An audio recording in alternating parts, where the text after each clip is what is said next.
Prior to 2016, I lived in Palmdale, California. My sister, Honey, and my youngest daughter lived with my mother in a rented townhouse apartment in Oxnard about 2 hours away. Every week or two, I made the long drive to take them shopping and clean their house because they were both disabled. My mother was my heart, and my sweet sister helped raise me, so anything they needed, I was there for them. On the first floor, the kitchen was in the back with a door that opened to the backyard, then a big open space, then the living room and the front door. On the right, the bathroom and my mother's bedroom. The stairs were on the left with a half-wall railing going up to the first landing. My mom was sitting in her lift recliner on the right facing the base of the stairs.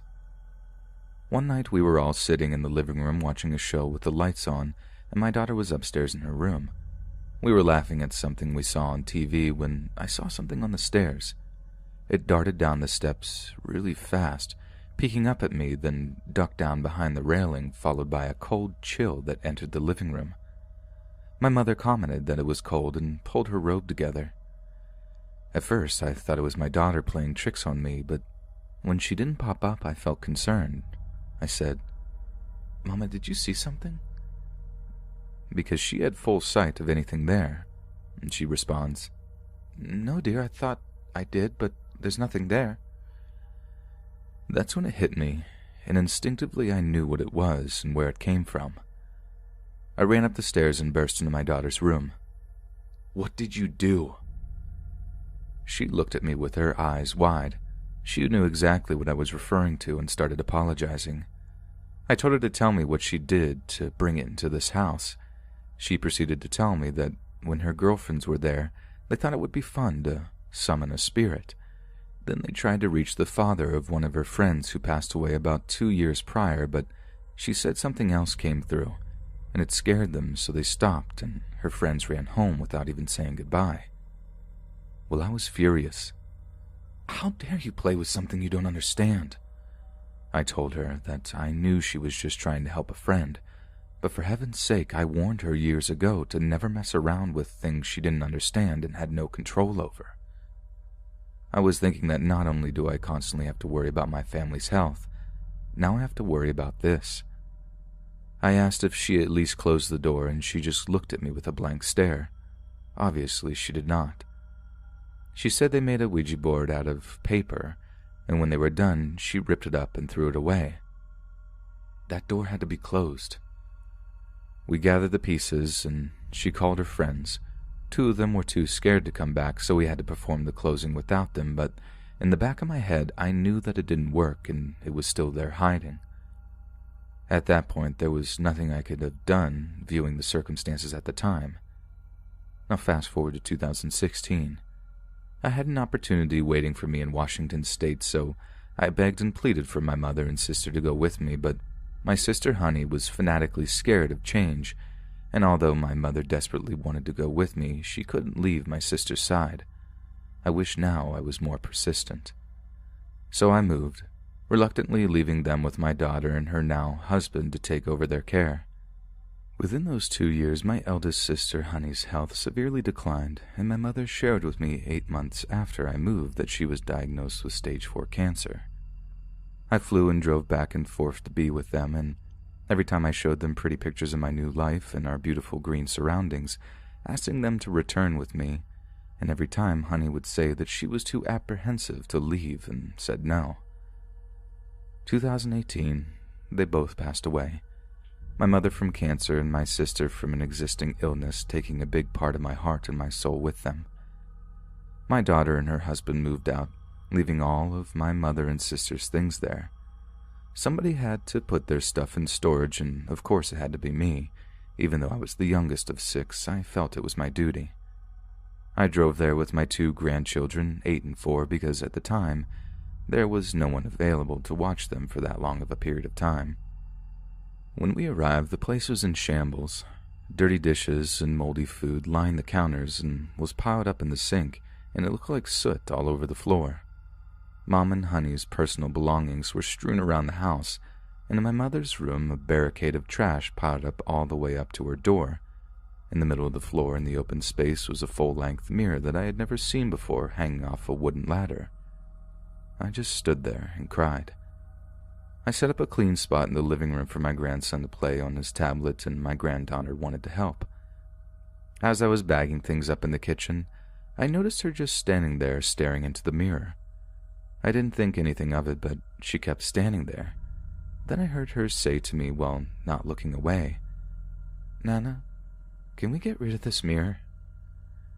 I thought she wanted me to move it, but she was adamant that it be taken out of the house. I asked her why she looked so scared, and she told me that while she was looking in the mirror, she was standing alone. She couldn't see anything in the reflection around or behind her, just darkness all around her, and something was coming. I looked at the mirror, not at myself, and it did look very dark.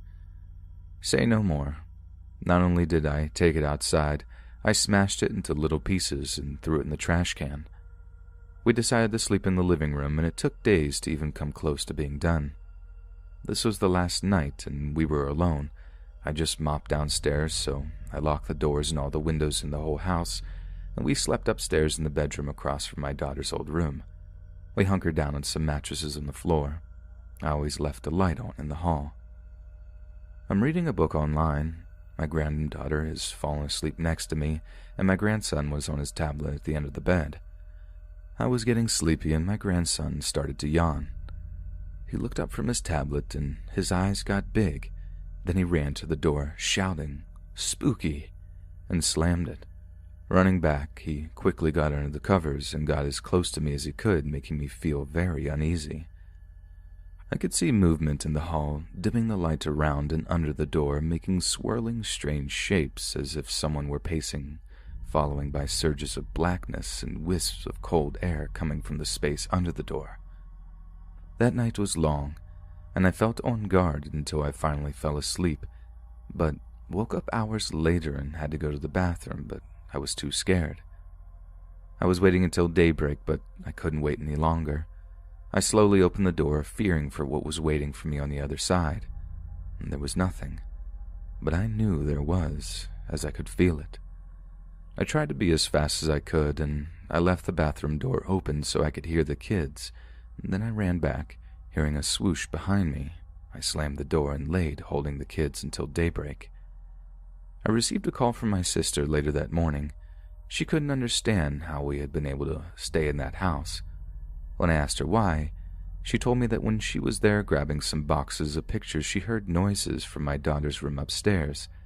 She said it was loud, and she felt an evil presence, and everything inside her told her to leave, so she did.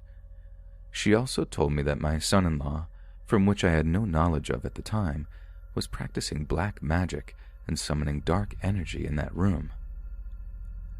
Late that afternoon, everything was done. The kids were in the car, and the car was packed. I just wanted to look in my mother's bedroom one last time where she used to sleep. These walls held so many memories. I felt like if I looked hard enough, I would see her laying where the bed had been, and in my mind telling me not to cry. As I stood in the doorway, a chill went up my spine. The hairs on the back of my neck and my arms started to raise, and I could feel something closing in on me. In my ear, I felt a warm breath and heard one loud, "Run." I ran out of the house so fast, not even locking the door. As we were driving off, my granddaughter asked me who that was standing in the window upstairs.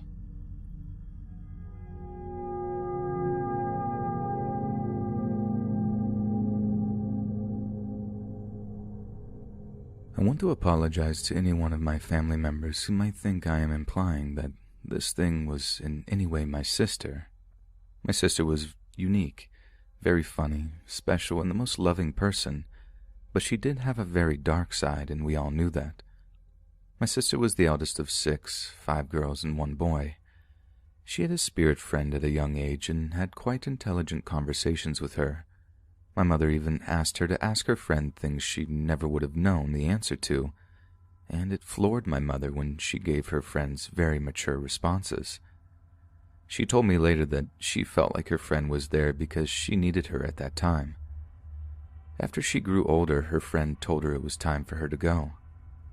She lived through the hardest times with my mother's very abusive marriages, divorces, and ever-changing locations and lifestyle.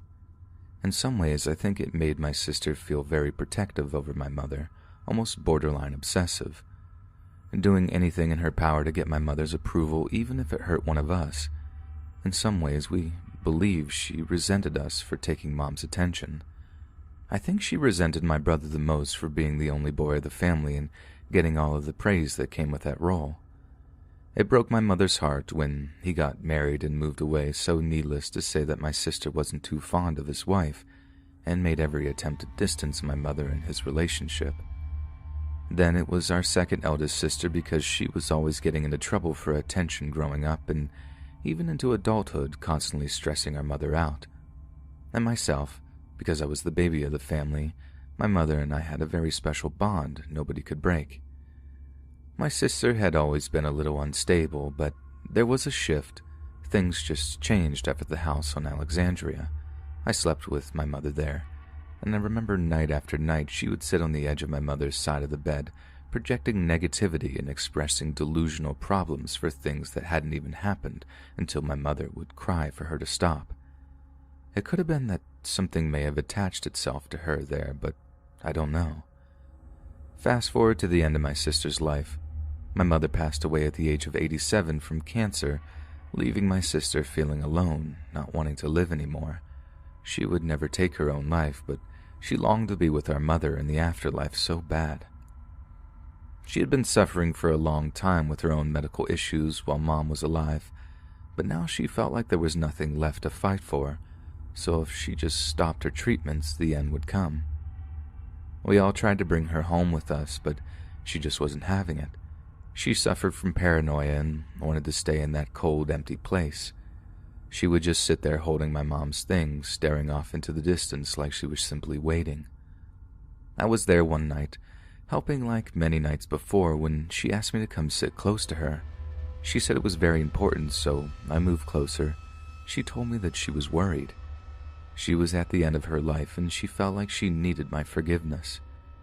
She said that she had done things, bad things. I told her that we have all done things we're not proud of, but she insisted that what she had done was not good, and it manipulated many outcomes in my life. She looked very worried.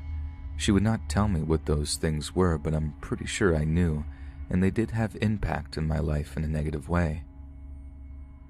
She said that for many years, she had felt a dark presence clouding her thoughts. She opened her hand, spreading her fingers, and hovered her hand over the top right side of her head and said, "Right there." I had always felt something around her as well, but I only told my mother about my concerns. At the end of her days, she suffered greatly. I wasn't there when she passed. I was 2 states away, so one of my sisters sent me a picture of her in her final days. She was propped up in her hospital bed with her eyes wider than I had ever seen them, staring up to the right above her head, right where she had said she felt that negative dark presence. This is not just a glazed stare. This looks straight up like fear. I called and asked the nurse how long she had been staring like that, and she told me that it had been so long they started using eye drops so her eyes wouldn't dry out. What was she looking at? It haunts me to this day. Now, the night that she passed, it was late, so I waited until morning to tell my brother. He didn't seem surprised and asked me what time she took her last breath, and he said he had a feeling, and with that I replied, "How so?" He proceeded to tell me that after he turned the light out and closed his eyes, something dark rushed at him. He said it was cold and frightening. All of a sudden, her face came to his mind, and it felt like her. He just knew she had passed. Man, did that ever freak me out. A few days later, my second to the eldest sister and my brother's ex-wife, they lived together, called me telling me that things crashed in their bathroom at 5 in the morning, and the dog won't stop growling at the top corners of the room. Now I'm thinking that I am next. But nothing happened. Almost a week goes by and I'm laying in bed. My grandchildren sleep with me. My grandson looks up towards my bedroom door and says, "Spooky." I didn't even want to look. I told him that it was all right and that the bed was covered in white light and we're protected. I moved my hand as if I had a magic wand and was covering us like a blanket. He sat up and looked around and said, "Oh, thank you," and went to sleep, and so did I. My son and his fiancée, on the other hand, did not go to sleep at all that night. Now I keep a very bright night light on in my room, so there was no explanation for this. I lived in an old farm-like house with a loft upstairs where my son has his room. The door to the stairs go into the kitchen facing my room. My son said that he and his fiancée came downstairs to the kitchen. They both looked toward my room to see if I was up, but in the doorway, they described it as a light absorbing darkness. They both stood there in disbelief, stricken with fear, trying to see in my room. It was almost as if whatever it was couldn't get in there, but was standing there just feet from my bed. It stayed there for a while, then went away. Later that month, my grandchildren and I drove down to my mother and sister's home to put all of their remaining belongings into storage, and that's when we were met with that same darkness that shook us to the core. It left me questioning life events from the past. Was it this thing that made her that way, and did it have a hand in changing the course in our lives? Or was what we saw in that house something else altogether? I hope she finds peace. I find it strange that everyone in my family in one way or another has experienced something warm and loving with my mother, a touch on the hand, a stroke on the cheek or back, followed sometimes by the smell of her perfume. But no one at all has been visited by my loving sister. It breaks my heart to think that we don't really know what is on the other side. Is she being held somewhere and we can't help find her, or did she simply just move on? I hope it's the latter. Now, someone brought up something that really made me think, and I have to agree. He said it sounds like it lost your sister when she died, and that's why it's been showing up at other family homes. It was looking for a new host, but it seems none of you were in a dark enough place for it to force an attachment. When she passed, one of my sisters stayed, whispering spiritual affirmations, quietly suggesting she go into the light until she was gone, and that gave me peace.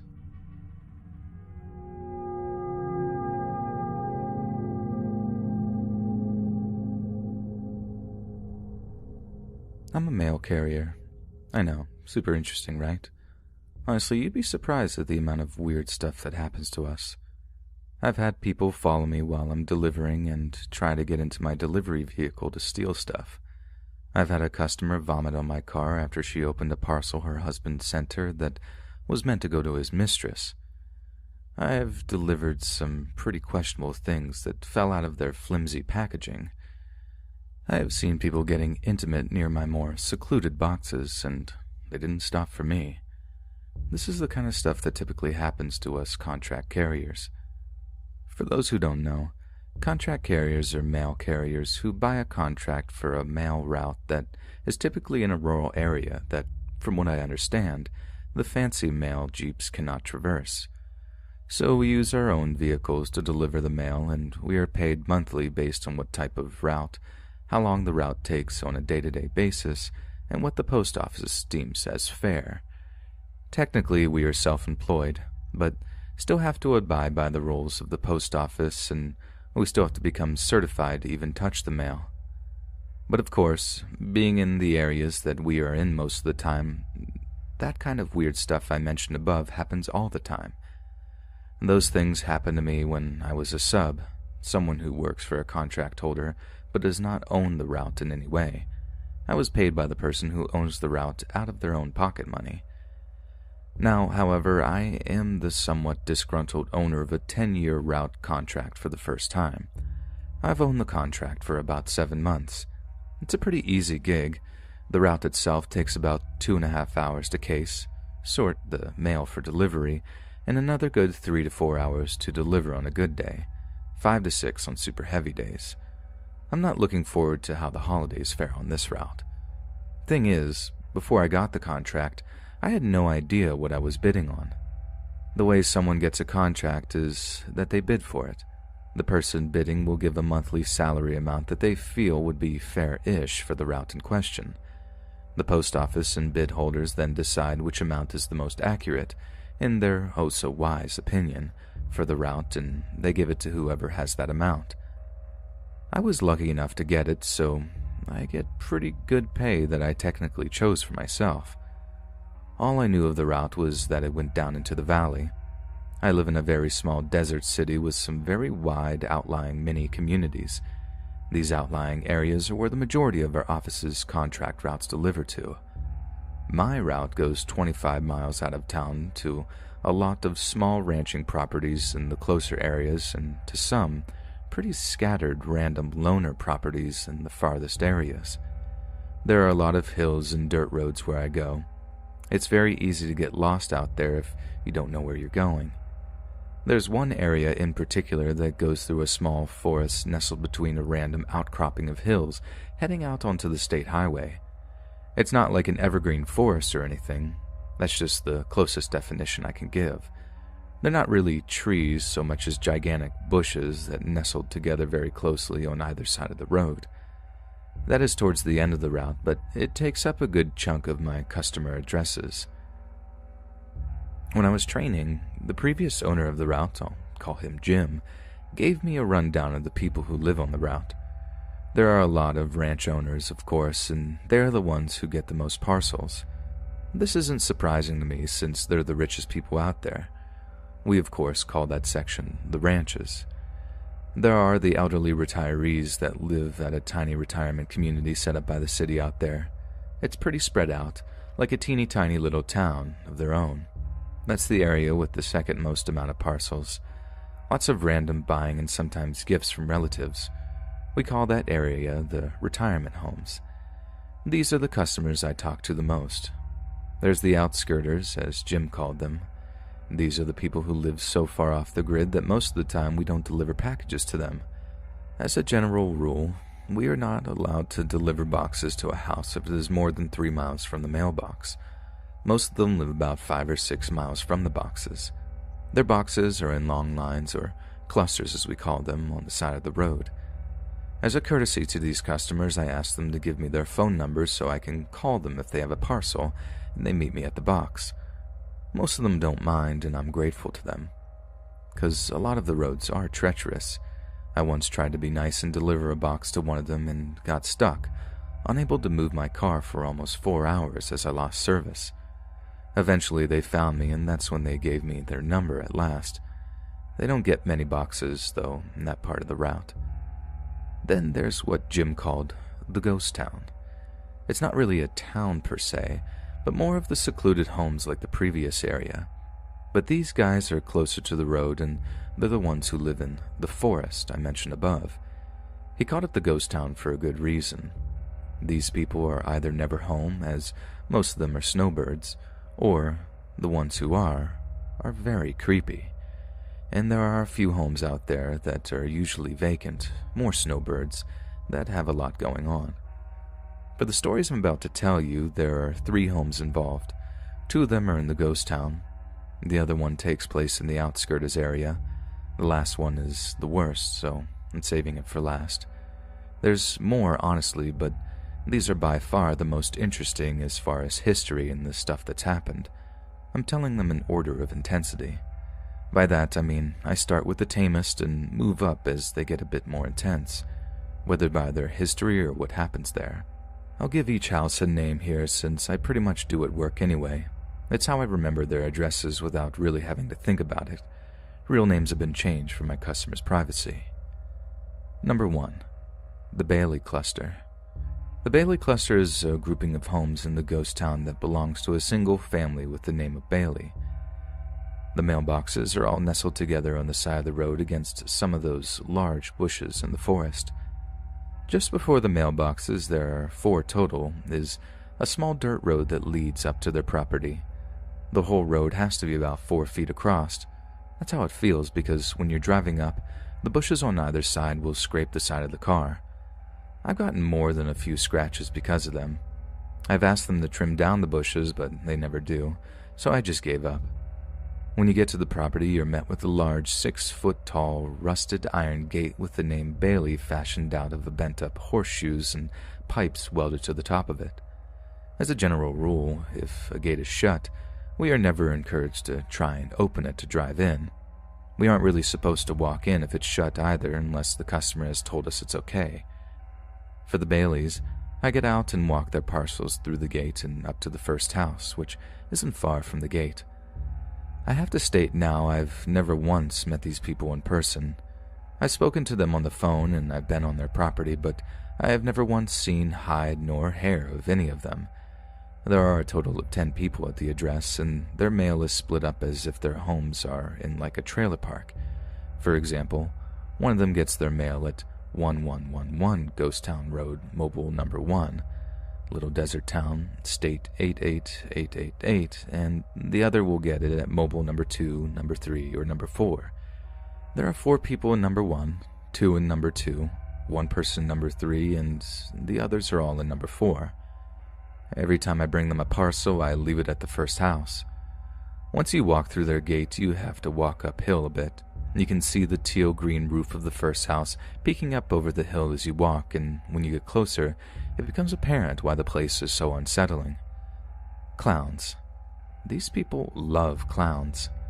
There are clown statues, paintings, mobiles, wind chimes, you name it. It has a freaking clown face on it. They even have clown dolls scattered around the place. None of them look nice. They're all threadbare and worn out from sitting in the hot desert sun all the time. I'm pretty sure animals have made homes in some of them. There are a few that are big enough to house a small family of squirrels. Now, I know this isn't paranormal. Yet, I'm getting there, I promise. But you have to admit that's more than a little odd. The first house is a simple, single-wide mobile with a bright teal-green painted roof. The windows all have clown decals in them. Little clown faces that look like they're straight out of a vintage coloring book, hand-colored and everything. At one end of the place is the porch. Not too big. It juts out about 6 or 7 feet. There's a small awning with dozens of clown wind chimes and sun catchers hanging from it, almost making a curtain out of them, they're so clustered together. On the porch is a rocking chair. This thing is painted like a clown. The curved rockers are painted red. The legs that attach them to the chair are yellow with red polka dots. The seat and arms are white, and the back is white with 3 big red dots painted on it like puffballs on a clown's shirt. The top part of the back has a clown face on it. Put it all together, and it's a nightmare. This chair is where I'm asked to leave parcels, and I do, but I'll never forget the first time I left them there. There were 4 boxes for them, 1 for number 1 and the rest for number 3. I called ahead of time to let them know I'd be out there in about 3 hours. Since they're towards the end of the route, it takes longer to get to them. I'm always told, by who I assume is the matriarch, to leave them all on that chair. I'd never been up to their property at this point. I'd been delivering about a month, but only ever had mail in small parcels that fit in the box for them. So when I went up there for the first time, seeing their little clown cluster was a bit nerve-wracking. I'm terrified of clowns. I have been since I was a child, but that's a story for another time as to why. I crept up to that first house and peered around the place. It's so isolated and odd, I felt like every single clown around me was watching me. I placed the boxes on the chair in a neat little pile and settled the chair to stop it from rocking so the boxes wouldn't fall off. Once it was still, I turned and hastily tried to leave. It was the creaking that stopped me. I froze and listened, knowing full well what it was. I turned and, sure as heck, that chair was rocking. And not just a little, but enough to knock one of the boxes onto the porch. It was like someone had deliberately pulled it all the way back and thrust it forward to rock as violently as possible. I didn't hesitate. I just ran. I'm not staying after that. Another time, I had a parcel for them. I almost wrote it up out of protest, but I called and again was asked to leave it on the chair. This is the time I noticed that it felt like no one was there. I had been there a dozen times by then. I remember standing at the top of the hill by the gate just peering around me like, where is everyone? According to their mail, there are at least a few children that live there, and when I was there that day, it was the middle of summer. Why weren't the kids home, playing outside? Why didn't I ever see anyone there? The second and third houses are a bit far away from the first house. It'd be about a 5-minute walk, I think, to get to them. But you can see them pretty well. Their curtains are always open, but I never see anyone inside. The fourth house is furthest away at the top of a small hill. They have a big picture window facing the gate. It too always has the curtains open, but I never see anyone there. Weirdest of all, their vehicles are always there. They never move. There are 2 trucks, an SUV, all relatively newish, oldest I think is a 2012, and an old station wagon. The wagon looks run down, but the others look like they're taken care of, always clean. This other time I had a parcel and noticed no one is ever around. I got curious and phoned the woman, I always do when bringing parcels. I figured I'd just tell her I was making sure someone would be back soon to get the parcel, as there's a lot of theft out there. There usually is on more secluded routes. You'd be surprised how much more common it is out there than in the city. I heard a phone ringing in the first house beside me. If I'm on the porch, I can peek into the window just behind the evil rocking chair. It was close. The phone that was ringing, I mean, and I wanted to see someone pick it up. I squeezed myself behind the chair and looked in. I'd never looked inside before. More clowns, of course, and some clown-themed throws on the couch and pillows, too. On a side table, clearly visible from the window, I could see the cell phone lit up with the mail lady as the caller ID. No one answered. But when I left, she called me back. I had been gone about 5 minutes when she did. I told her I just wanted to be sure someone was home, and she said, "Someone is always here." According to Jim, he never saw anyone there either. The third and final most interesting thing to ever happen at the Bailey cluster was just last month.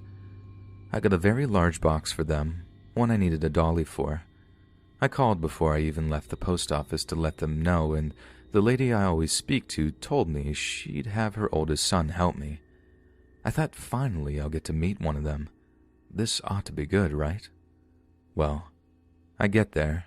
It's my last package, and I was free to breeze through the final 50 or so boxes I have after them. I have a total of 670 boxes on my route, by the way. I go to the back, pull out the dolly, slide the box out onto it, and start dragging it up to the gate. I look around, and no one to meet me, of course. The lady told me he'd be waiting for me on the porch of the first house, and when he saw me, he'd come down and help. You can see the gate from the porch pretty well, but I can never really see my car from it, so I honked just in case he couldn't see me either. No one came down. I waited for about 5 minutes before saying, "Screw it, I'm taking it up." I struggled up that hill with it. I don't know what it was in that box, but I'm pretty sure it weighed like 75 pounds. The post office has a 70-pound weight limit that a lot of companies try to stretch to 75 or 80. Usually they'll go to UPS, but sometimes they slip through the cracks and come to us. I get to the first house, and of course no one is there. I look around. As usual, I'm all alone with a bunch of clown dolls gaping at me. I wiggle the box up the stairs in the dolly and lean it against the railing next to the rocking chair. It's way too big to sit on it, and head down to my car. That's when I hear, "Thank you," from behind me. It's a man's voice. I assumed it was the son who was supposed to help me. I quickly run back up the hill, and not only is there no one there, but the box is gone from the porch. This was in like the span of 10 seconds. I wasn't even down the hill all the way. It doesn't take that long to walk back down. I looked in the window and everything and didn't see a soul. I hate going to the Bailey cluster, and I ended up going there a lot.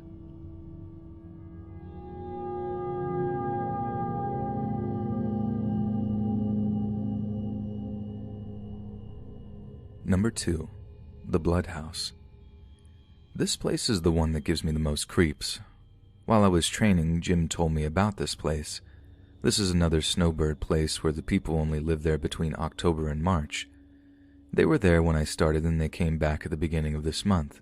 Super nice couple. I really like them. But I don't have a clue why they live here. Jim told me that back in the early 90s, when he first started working at the post office, The guy who used to do the route before him told him the story. According to him, there was a family of 5 that lived there. All of them were absolutely crazy. The mom had schizophrenia and would apparently abuse the kids because of the voices. The father was no better. He was a worthless drunk who just sat by while his crazy wife hurt the kids. One night, the eldest child, who was 18 and finally fed up with how they were raised, tried to escape with his siblings. The mother, of course, tried to stop them, and the kid finally snapped. He murdered his parents and painted the walls with their blood. The incident changed him, and while his siblings escaped, he stayed in the house with his parents' corpses until he ended up slitting his own throat and tried painting the floor in his own blood before succumbing to the blood loss and dying himself. They weren't found for months. The place was cleared out, torn down, and rebuilt, and the guy who built the new house was compelled to paint the house red. It's not obnoxiously red, but it's too red, if that makes sense. There's no long driveway up to this place. It sits right on the road at the end of the ghost town. The end is literally a dead-end road, and they're right there at the tail end of where signs tell you to turn around. The current owners, we'll call them Mr. and Mrs. Nice, because they're nice and I'm not that creative at the moment, have told me countless horror stories about living there. Sometimes I think they get some sort of sick thrill out of it. When they're not there, I forward everything, but I have to pass their house to get to the turnaround spot, and their neighbors always have mail, so I'll go by them no matter what. I've seen some really weird stuff out there, but every time I pass the blood house, I just get this awful feeling of dread. Whenever I did deliver packages to them, I step out of the car, and just standing at the edge of the driveway feels like standing at the precipice of a cliff. I feel like stepping onto their property is like jumping off to my death. It's terribly unsettling. I honestly don't know how they stay there for as long as they do. I mean, they leave for 6 months out of the year, so I guess for them it might not be too bad. But if I feel that way just delivering packages once in a while, I don't know. It just doesn't make sense to me. Mrs. Nice told me to always watch the third window from the left because that's where the son who went mad likes to sit. She calls him Tommy, even though that wasn't his real name. She feels it suits him. She talks about him like he's her own son. I think she pities him. She believes his soul is trapped there because of all the terrible things that happened to him. When she first told me, my reaction was, no thanks. But one day the temptation got the best of me and I looked. When you're at their mailbox, you can see into their windows. The house is a long, one-story place with 6 windows, 3 on either side of the small front door. Of course the house is red, but the trim and door are all white. The window in question is the one that sits right next to the front door on the left. Mrs. Nice told me that's the front guest room. So, I looked, and I couldn't believe my eyes. I didn't see a full-bodied apparition or anything like that, but I definitely saw a face, and it looked so anguished. Like the happy and sad mask that you see for drama and theater. It looked like the sad mask, just pained. I blinked and the face was suddenly gone and the curtain, which was open, had been closed. Another time I walked up to the house to put a package by the door. The Nices weren't home that day. The truck was gone, so I decided I would put the package around the back and leave a note in their box to let them know since I didn't have a number for them at the time. When I walked around the back, I put the package over the small fence in their backyard. Once I did, I turned and I felt myself run into someone. But there wasn't anything in front of me, nothing but air. But I swear I felt something was in front of me. I didn't want to move forward. It was like an invisible wall had erected before me, and while I couldn't see it, I knew that if I went any further, I'd get hurt. It just felt oppressive and strange. I actually backed up into the house and slid along the wall all the way to the front, and whatever invisible force was there, I felt like it followed me. I actually began to cry because I felt like there was a person just pressing up against me as I moved, like they were trying to force me back. Once I hit the edge of the house, I ran. I ran to my car and sped away. I cried most of the way back because it was just so, I don't know what else to say, but terrifying. When I told Mrs. Nice about it next time I saw her, she said Tommy likes to do that. He tries to intimidate people. He does it to Mr. Nice all the time, apparently. Around the 3rd week after the Nices left for their summer house, I passed the house and swore I saw someone standing at the mailbox. But it wasn't solid. It was like a blurred outline of a person when I got closer. As I passed, the head seemed to turn with me as I drove, watching me. I don't like passing the house.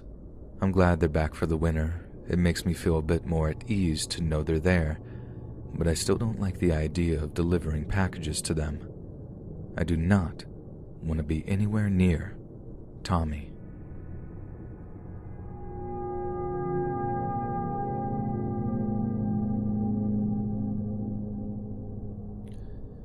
And of course, I saved the worst place for last.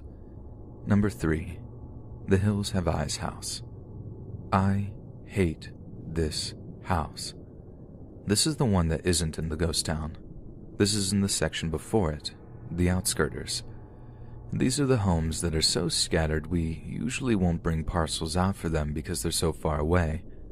But this house is an exception because it's less than a mile from the cluster of boxes they get their mail at. These people are never home. Jim told me to never call them. They're apparently very rude and very hostile. He instructed me to just go to their gate. If they have a parcel, always bring the mail with it or they'll call and complain.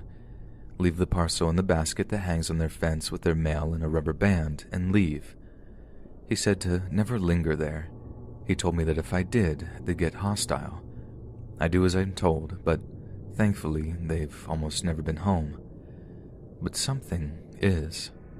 I know that sounds so cheesy, but it's true. I don't know the history of the place itself, just that these people were apparently the world's biggest jerks.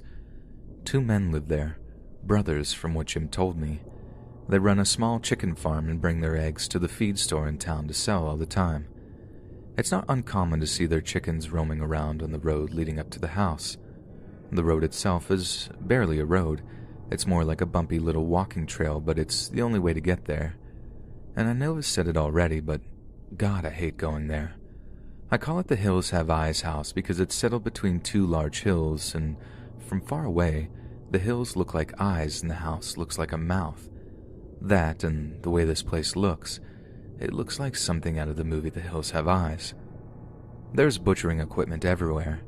Bloody knives and cleavers and chains and hooks. They've got cows too, but I think they've kept the meat for themselves. The smell is just atrocious. It always smells like death. To be honest, it wouldn't shock me if these guys did some terrible things out there and only butchered cows when they did it to make excuses for the stench of death. Every single time I go out there, something happens.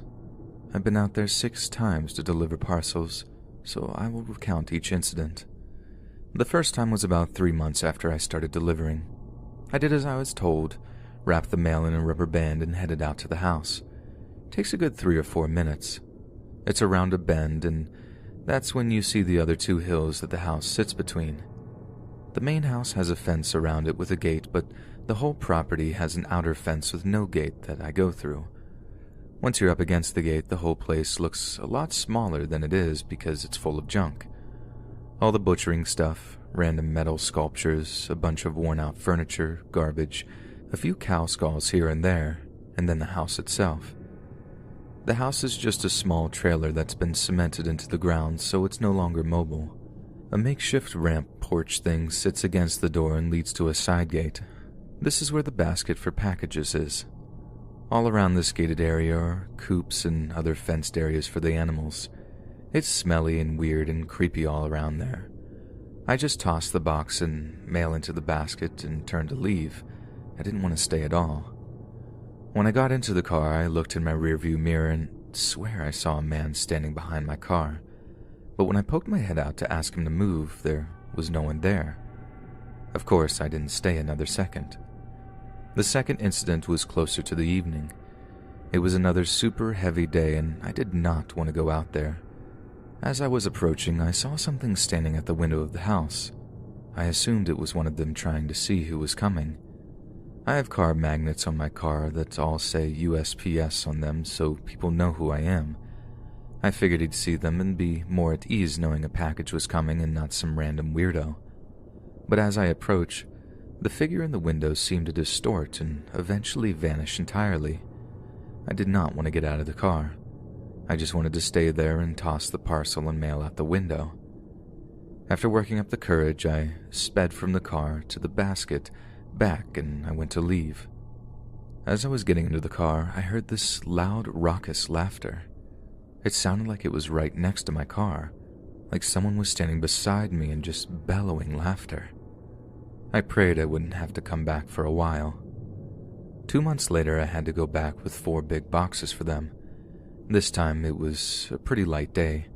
I was breezing through delivery pretty quickly, so I was happy about that. They're about in the middle of the route, so they're like a halfway point to me. I went to the house and was greeted by a large bull in the yard. I'm not usually nervous around animals, but a bull isn't something you want to mess around with. He was standing just a few feet away from the fence with a basket, so I just patiently waited to see if he'd move.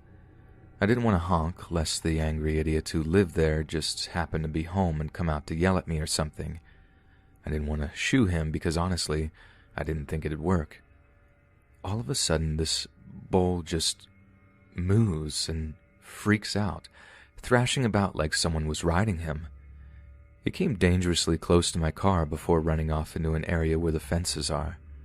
Then a whole chorus of moos erupted from that area, and it was just a cacophony of noise. I grabbed the boxes and got them to the fence as fast as I could. I didn't know what spooked the bull. I didn't care. I just wanted to leave.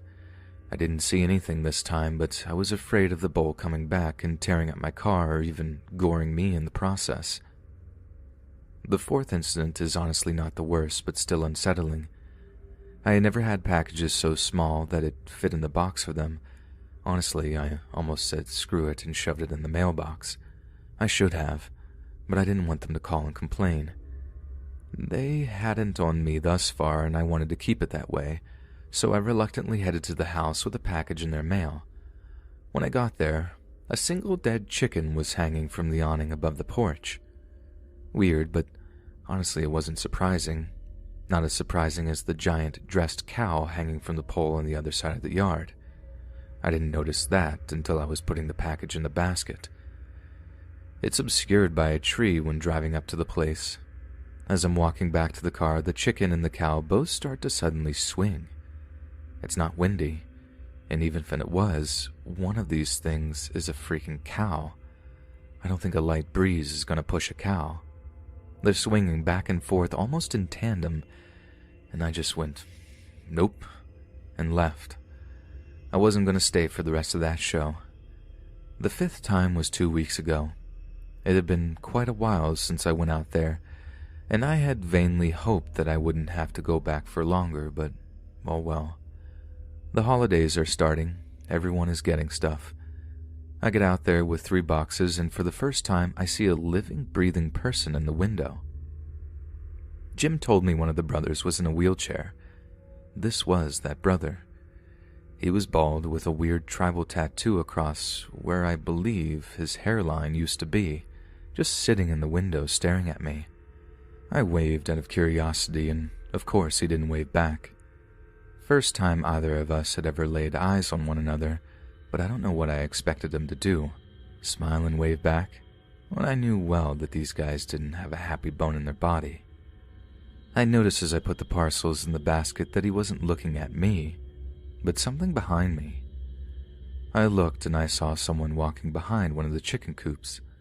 I looked back at the brother in the window and he kind of gave me a grumpy sort of, "You saw that, right?" kind of look, and nodded toward the coop. I just kind of slowly nodded and went back to the car. He watched me back out, and as I was turning back onto the road, I saw him leave the window and draw the curtain closed. The last time was actually yesterday, and thus far the freakiest thing next to the bowl. I was having a typical holiday season Monday, very heavy day with lots of mail and lots of parcels, and of course, they had to have a whopping 5 parcels. I get out there at about 4 p.m. or so, and I'm already exhausted. Halfway done, knowing I'm not going to be home until about 7. It takes a good 45 minutes to get back to the post office and another 10 to unload and finish my day. I know I won't finish the route until about 6 or so I'm just trying to hurry. Going out to this place doesn't help in making good time, so I get out, put some of the boxes in the basket and the others below it and go to leave. Suddenly, I feel a hard tug on my shirt that pulls me back, and I fall on my butt in the dirt. I hit my head on the edge of the trailer and swear to myself before getting up. I thought I maybe just caught my shirt on something, but as I get further away, I feel another hard tug and I fall back again. This time, I know I didn't catch on anything because I was about 2 feet from the fence on my left and there was nothing on my right and nothing directly behind me. I scramble up and try to run, and I pull hard as I feel another tug and I hear that god-awful laugh again. I didn't look back. I left. I still talk to Jim every now and then, and when I tell him about those incidents, he goes, "Oh yeah, that place is haunted. More so than some of the others, I think." In Jim's opinion, the whole route is cursed. There are, as I said, other places out there where weird stuff happens, but these are the ones that I find the freakiest. After yesterday's little incident at the Hills Have Eyes house, I felt like I wanted to share these stories with someone other than my husband. Either way, I'm in a contract now, so if this is the best of the last 7 months, I'm sure I'll have way more after these 10 years are over.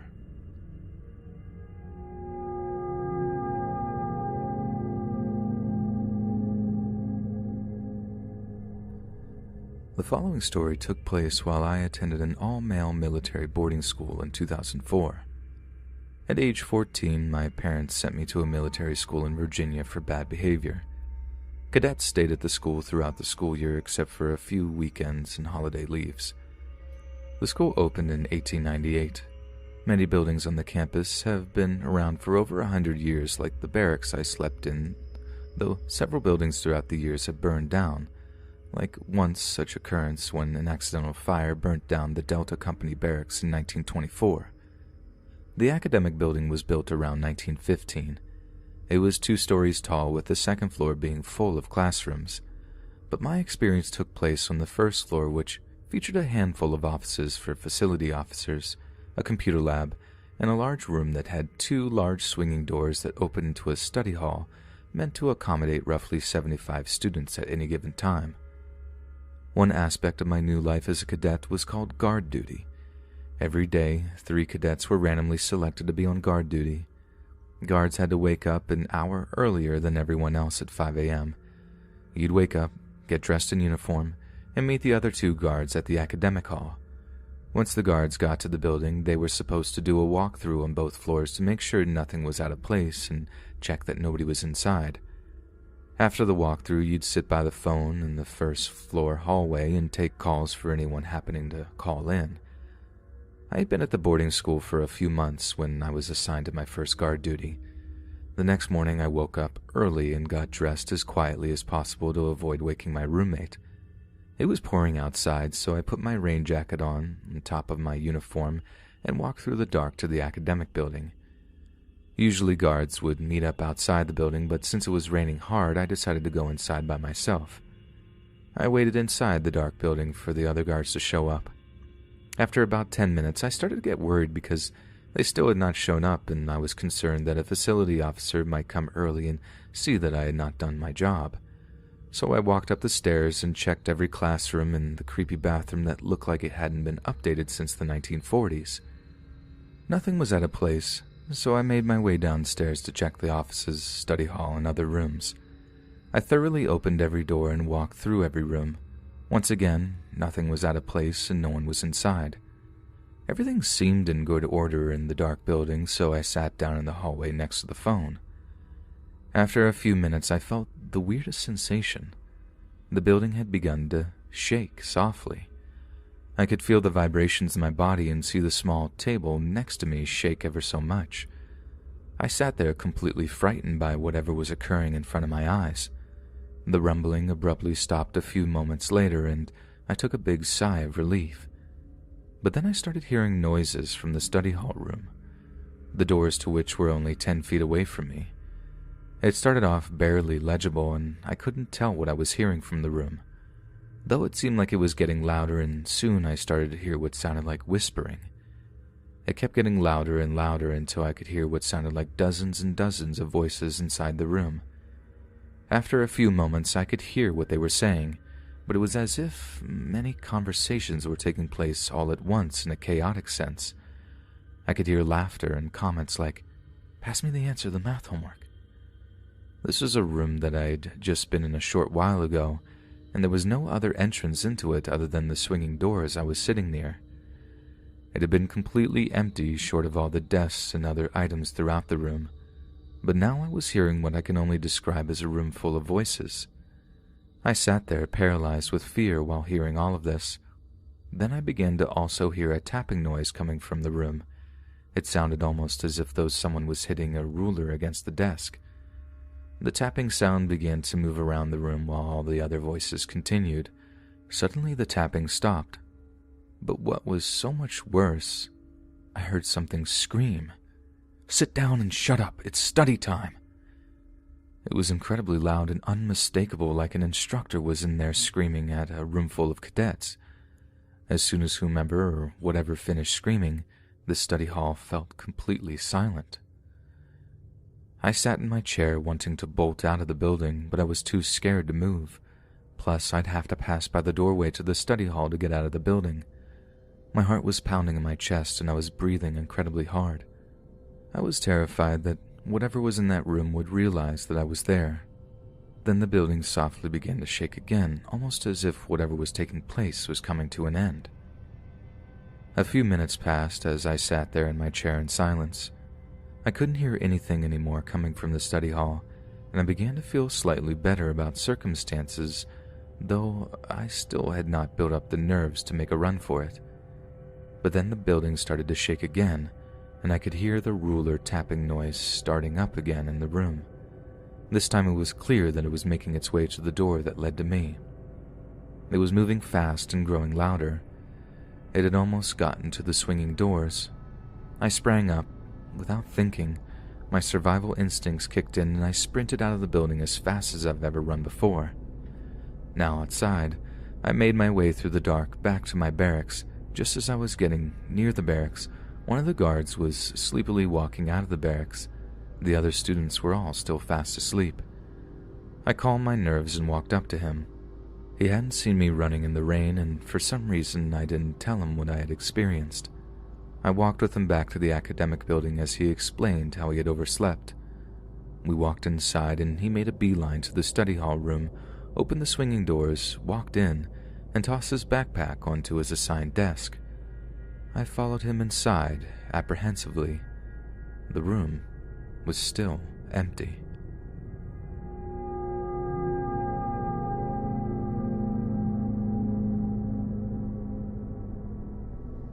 I'll start off by saying no, this isn't my story, but it was such a crazy encounter that I have since asked each of my friends through the years to recount the events. This happened around the year 2000.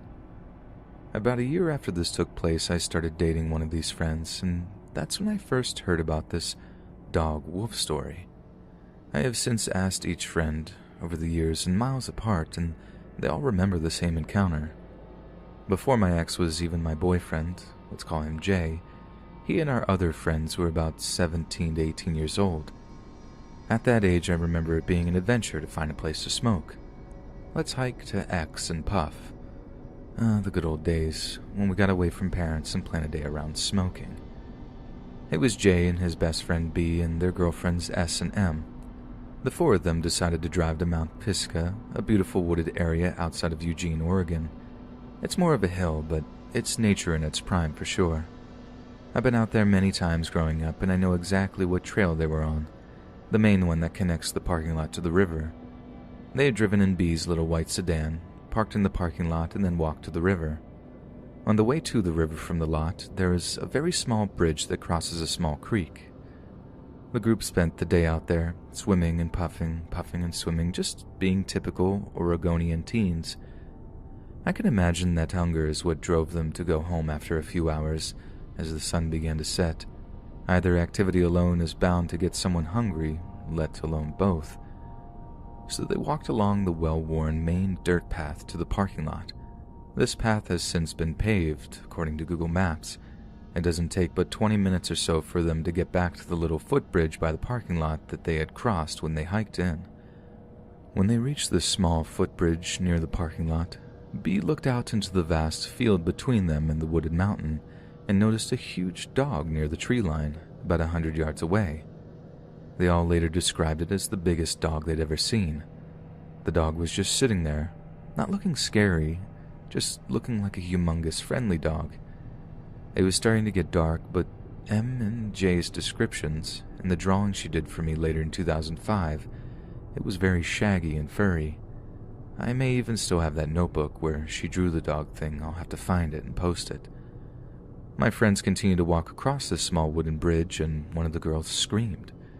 The big dog was now on its hind legs, standing much closer than when they had seen it just a couple of seconds earlier.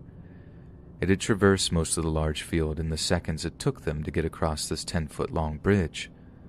Whatever this thing was, it was fast, quiet, and stealthy.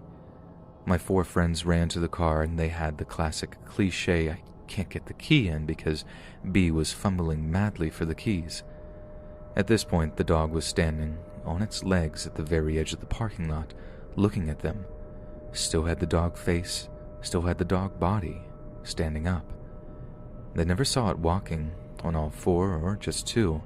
It was like every time they looked up, it was just standing there closer. As Jay had said, every time they looked up, he was closer but not moving. All of them recounted how surreal it was to see a dog standing on its hind legs. I don't know if it ran for a few ticks and then stood up again at intervals in the field, but that's the way they described it. Many times I asked them, "Are you sure it wasn't a bear?" No, it definitely was a dog standing on its hind legs, a big dog that was stalking them. This is in Lane County, Oregon in the year 2000. There are few, if any, bears out there. It would be odd, but then again, I wasn't there. The kids got into the car and sped off, leaving this beast to its own business. I've never had a reason to doubt any of their stories. In fact, S doesn't like to talk about the incident at all because it was too terrifying for her to recall.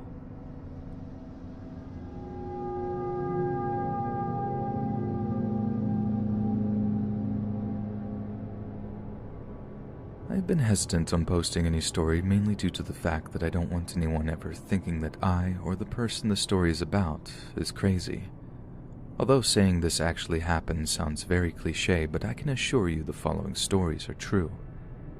Now, before I begin the story, just for a bit of background, I am an intern for a church that does work on a Navajo reservation site, helping the community on people's homes like roofing repair, repainting, and interior fixing. 8 to 5, with good pay and nice people, so overall I'm pretty happy with this. And as a bit of a disclaimer, I'm not trying to offend Navajo tradition in any way. This is just a first-hand story on what is currently happening on my trip. Over the past 2 months of this internship, I had begun to grow fairly close with some of the residents on the reservation. One lady in particular that I got to know pretty well was the superstitious type. Like said, never be outside at night or other random seeming things to me like that, but the biggest taboo I knew to never mention, mainly because I was told by my superiors, was Navajo folklore like skinwalkers. However, one day it was very different in the sense that the question was just burning within me. I was on my lunch break after wrapping up painting parts of her house, and she sits next to me on her porch, and we talk for a while. But I finally feel comfortable enough to ask her about any folklore about werewolves or anything of that sorts. I didn't really expect a response. I thought maybe she'd quickly say no, then change the topic, but if anything, I was more scared I may offend her. But to my surprise, she turns her head looking toward the outside scenery, hesitates, but then says, "Yes, I know some, and I've experienced some too." She proceeded to tell me a description on the apparent equivalent to a werewolf. To paraphrase, she said, "Werewolves look like normal people, but masked in white paint, covering their face, arms, and chest. Their whole body as white as a corpse, covered with black symbols, quite possibly related to devil worshipping. More specifically, they are grave diggers and necromancers as well. They dig up bodies only to steal jewelry, although they may perform other acts to corpses," as she quickly stayed away from going into too much detail about that part. Werewolves also get their power from the devil. That is how they are able to possess such supernatural strength and endurance. I was surprised to hear this, although I figured werewolves wouldn't look anything like that in Twilight or Scooby-Doo, although deep down, even though she sounded a bit crazy. Before I could ask more questions about these werewolves, she began to tell me her own interaction with these supernatural beasts, and her story still gives me chills. She explained that one day her and her husband were driving on the curvy roads alongside the mountains, only to find a woman with her face covered by her hands and was kneeling in the middle of the road, appearing as though she was crying. The woman looks up towards the car's headlights to reveal the very same white paint and sacrificial symbols mentioned previously. Her husband honked his horn and quickly slams on the brakes, only to be too late and hears the loud cracking sound of the woman's bones and the splash of blood all over the windshield. Once her and her husband stop the car safely and process what had just happened, they quickly run over to the spot where they hit the woman. However, once they reached the spot, there was no body, but not only that, there was no trace of blood either. Now, just as a side note, this part of the reservation has some cliffs, but it was relatively flat land, so it would be obvious to tell where someone is, especially if they got hit by a car. Puzzled by what the possible explanation could be for this occurrence, her and her husband drove back home, trying to neglect the thought that they had just witnessed a werewolf. However, being the non-paranormal believers they were at the time, they tried to just close this occurrence off as them just losing their minds. As interesting as her story was, this got me thinking, is it possible for this werewolf story to be true? Or is this her own way of describing a skinwalker or other supernatural phenomenon because she didn't think I knew what a skinwalker was? This question kept circling through my head.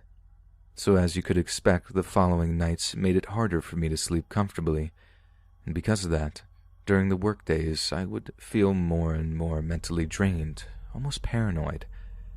At the end of the week around 6, I was sitting in the car driving back to the church site and was in the mental state of mind where I was half awake and half asleep. My buddy was driving and claimed that he wanted to pull over at the gas station that was near the church to grab a couple of snacks to munch on during our debrief time in our cabin. Since I was too tired to argue, I said fine and laid my face against the window and tried to doze off while waiting for my friend. However, I had the weirdest feeling that I was being watched, so naturally I opened my eyes and looked out the window. I saw nothing. However, when I turned my head out of the corner of my eye, I thought I saw a white figure, just as the woman described previously. I looked back and saw nothing was there, but I swear I saw something. Since it was beginning to get dark outside, I quickly sat up in my seat to readjust my vision, but when I looked back out the window, it was almost as though the figure had vanished. Perplexed, I stepped outside the car and looked around, but there was no trace of a creature even existing. My buddy comes back to the car and questions what the heck I was doing. Debating on whether or not I should tell him, I decided to just say, "Oh, I'm just getting some fresh air. Let's head out." The following days have been even worse for me. My mood is getting worse. I'm feeling way more paranoid that something is out there, and at night I can almost swear that I hear screams in the far distance. Everything outside just looks 100 times scarier too, because there is barely any outside light besides the moonlight, so everything is more of an exaggerated appearance. But believe me, I know I sound crazy.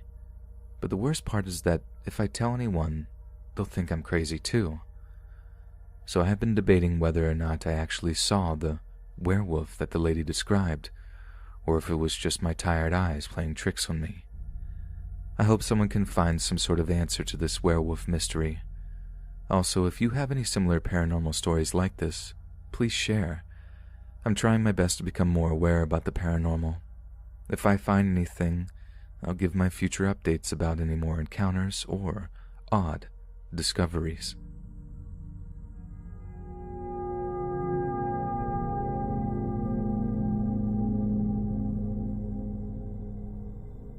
It all started a couple of months ago after we moved into our new house.